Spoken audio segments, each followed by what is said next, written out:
Luani, të publikosh një libër me poezi është një lloj si kur të lëshosh në Grand Canyon një petal trëndafili dhe të rishe të presës se çfarë jehone do të bëj.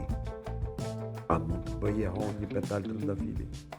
Kështu ka thënë shkrimtari dhe poeti dhe humoristi amerikan Don Marquis i shenjës Luanit. Tani të kthehemi tek ty Luan. Ajo që ti po përgatitesh të bësh ka për shembull sa më lart thash.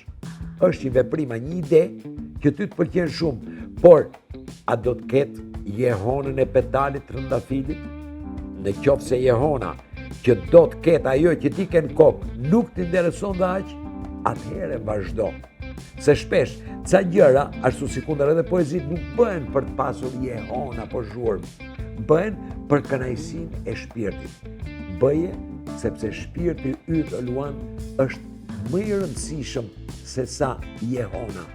Është një këngë e Lucio Batistit që thotë qetësia është si ajo qetësia e borës kur bie, ose si zhurma e borës kur bie. Efekti i madh, jehona e vogël. Ti nuk ke nevojë për jehon, ke nevojë për konkrete.